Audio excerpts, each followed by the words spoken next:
వర్షం వచ్చి చలి బెట్టింగ్స్ నాకు ఓనికింగ్స్ ఎంజాయ్ లైఫ్ పండగ. Okay, hi dude and welcome to Telugu anime wood. మన ఛానల్ని ఫస్ట్ టైం విజిట్ చేసినట్టయితే కొంచెం సబ్స్క్రైబ్ చేసుకోండి, అలాగే మీ ఫ్రెండ్స్కి కూడా షేర్ చేయండి. ఇక లేట్ చేయకుండా ఎపిసోడ్ని స్టార్ట్ చేసేద్దాం.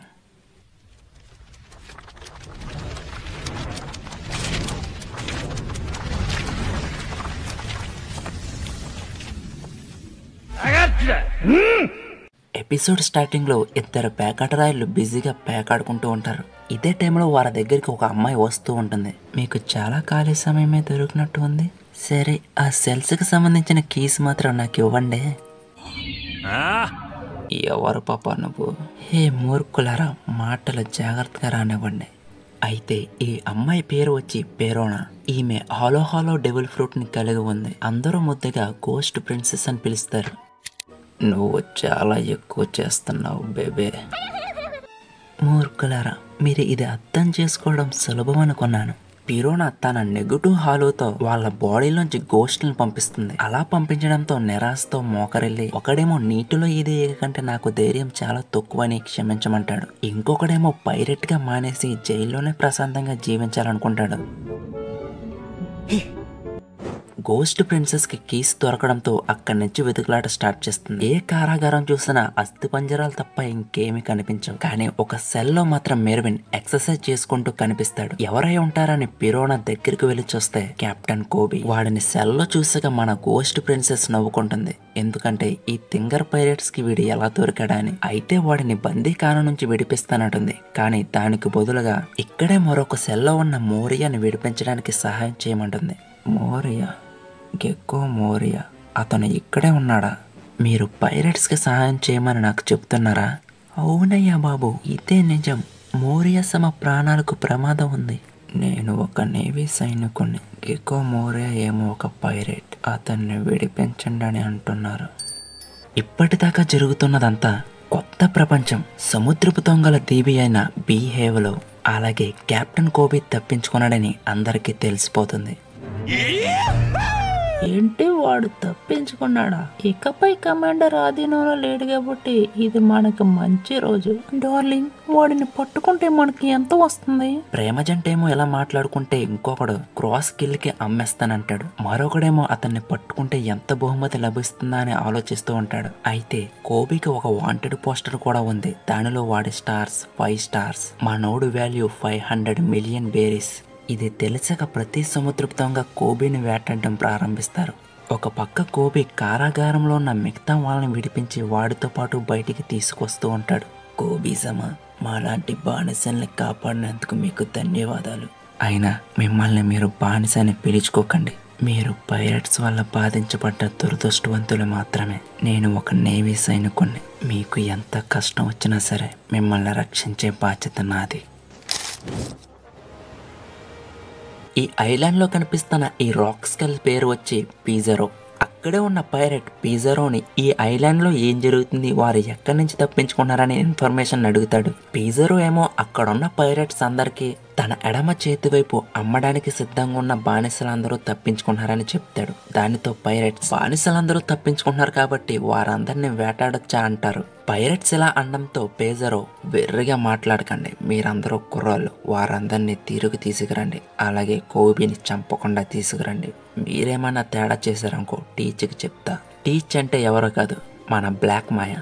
అయితే పీజరో మాట్లాడిన మాటలన్నీ పైరెట్స్ తో సహా కోబీ అలాగే బానిసలు కూడా వింటారు. అయితే ఎక్కడికి వెళ్ళినా వీళ్ళని వదలరని అర్థమయ్యాక కోబీతో, ఇక్కడి నుంచి మమ్మల్ని వదిలేయండి, మా పాటలేయో మేము పడతామంటారు. కోబీ మాత్రం వాళ్ళకి చిన్న మోటివేషన్ ఇచ్చి వాళ్ళని సేఫ్ గా ఉంచడానికని వాళ్ళ దగ్గర నుంచి సపరేట్ అయ్యి వేరొక వైపు పరిగెత్తడం స్టార్ట్ చేస్తాడు. అయితే మరొక వైపు సిరాయు పీజరోతో, వాళ్ళని నువ్వే పట్టుకోవచ్చు కదా అని అంటే పీజరో, అలా చేస్తే తర్వాత టీచ్కి నామే కోపం వస్తుందంటాడు. వీళ్ళిద్దరు ఇలా మాట్లాడుకునే టైంలోనే అక్కడికి ఒక పంది పిల్ల వస్తుంది. వీడి పేరు వాస్కో షాట్. పీజరో, ఈ ఐలాండ్ కి నిప్పు పెట్టేస్తే ఎలా ఉంటదంటో? హే, అలా చేయవద్దు, భారీ ఫైర్ ఏర్పడుతుంది. టీచ్ అప్పటికే విసిగి చెంది ఉంటాడు. మీరేం బాధపడకండి, ఇదంతా నేను చూసుకుంటా. రే, వద్దంటున్నాను కదరా, మేము ఇప్పటికే రాకీ పోర్ట్ని రిపేర్ చేసాము. అంటే మీరు దానిని ఉల్ఫ్కి వదిలేశారా? అయితే పీజరో అలా పక్కకు చూస్తే ఉల్ఫ్ గాడు ఆ పోర్ట్ మీదే పక్కేసి ఉంటాడు. ఒకవైపేమో కోబే ఐలాండ్ లో జాగ్రత్తగా తప్పించుకుంటూ ఉంటాడు. ఎదురుగా పైరట్స్ కనిపించడంతో ఒక్కసారిగా రైట్ కి తిరుగుతాడు. ఓయ్ అందగాడా, నిన్ను చూస్తుంటే ముద్దొచ్చేస్తున్నావు. అయినా నాకు ఇప్పటికే ఆశ్చర్యంగానే ఉంది నీ ధైర్యాన్ని చూస్తుండే. కానీ నువ్వు ఉండవలసిన అవసరం లేదు. ఎందుకో చెప్పమంటావా? నేను చాలా డబ్బులు సంపాదించబోతున్నాను కాబట్టి మిస్టర్ 5 స్టార్. అయితే కోబే అందగత్తైన ఆమె దగ్గర నుంచి పరిగెత్తడం స్టార్ట్ చేస్తాడు. వెంటనే ఆమె అక్కడే ఉన్న పైరట్స్ తో కోబే తప్పించుకుంటున్నాడనే విషయాన్ని చెబుతుంది. దానితో అందరూ గన్స్ పట్టుకుని వెంబడించడం స్టార్ట్ చేస్తారు. అయితే ఇంత గందరగోళంలో కూడా బానిసల గురించే ఆలోచిస్తూ ఉంటాడు. ఎందుకంటే పైరట్స్ అందరూ వీడి వెనకాలే వెంబడిస్తున్నారు కాబట్టి వాళ్ళు తప్పించుకోవడానికి సులువు అవుతుందని.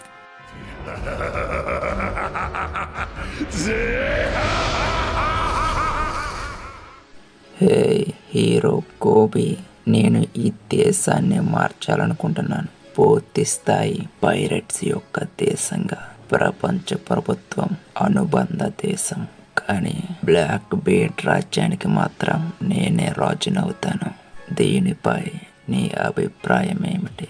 ఇది ఒక అహంపూరిత చర్య. దీనిని అంగీకరించడానికి మార్గమే లేదు. అలాగే ఇది ఒక నేరస్తుల దేశం. ఏందిరా వీడు ఎట్టా మాట్లాడుతున్నాడు? వేరొకరి కాలను నాశనం చేయడం మంచిగా లేదబ్బాయ్. నేను నిన్ను బేరసారాలు చీపుగా మార్చి చర్చలు జరుపుదామనుకుంటున్నాను. నువ్వేమో ఇలా అంటున్నావు. ప్రభుత్వం మరియు నౌకాదళం తీవ్రవాదులతో చర్చలు జరపడం ప్రారంభిస్తే మనమే నాశనం అయ్యేది. అయినా మీరు మీ సమయాన్ని వృధా చేసుకుంటున్నారు. ఎందుకంటే నేను స్వాడ్లో ఒక మెంబర్ని. స్వాడా? ఎంతకీ ఏమిటది? హో అదా సంగతే. ఇది బాగా జరగదు టీచ్. మీ వ్యాపారాన్ని వదులుకోండి. స్వాడ్ అంటే అతను నేవీ సైనికుడు కానీ కాదు. వాడు తన నేవీ కోడ్ని అప్పగించాడు. స్వాడ్ అనేది ఒక సమూహం. రాజీనామాను సమర్పించిన ఒక నేవీ సైనికుడు. అటువంటి వారికి పైనుండి అనుమతి లేకుండానే 4 చక్రవర్తుల్లో ఎవరితోనైనా పోరాటాన్ని ఎంచుకోవచ్చు. అలాగే వారికి నచ్చినది వారు చేసుకోవచ్చు మరియు ఏదైనా ఆదేశాలను విస్మరించవచ్చు. వీళ్ళంతా వైల్డ్ కార్డ్ కమాండర్స్. అయితే వీరు చేసే ఏ చర్య అయినా నౌకాదళం ఏ విధంగానూ బాధ్యత వహించదు మరియు వీరిని ఎప్పుడైనా తొలగించవచ్చు. ఓ అలాగా. మనతో పోరాటానికి అనుమతి కోసం ఎదురు చూసే అర్థస్థానాల మధ్య తేడా అదే. మరియు ప్రపంచంపై ఎటువంటి శ్రద్ధ లేకుండా కేవలం వసూలు చేసుకునేవారు. అయినా నాకు కూడా ఆ శైలి అంటేనే ఇష్టం. నాకు ఇప్పుడే అర్థమైంది. కానీ నా ప్రణాళికను మార్చుకోను. నేను ఎలాగైనా ప్రయత్నిస్తాను. ఈవెన్ మీరు స్వాడ్లో ఒక మెంబర్ అయినా ప్రజలు మిమ్మల్ని హీరోగా గుర్తించిన నేవీ మిమ్మల్ని విడిచిపెట్టే నిర్ణయానికి కట్టుబడి ఉండగలదా అని నేను ఆశ్చర్యపోతున్నాను. అప్పటి వరకు వీడిని కట్టి ఉంచండి. ఎక్కడికి తప్పించుకోనివ్వకండి.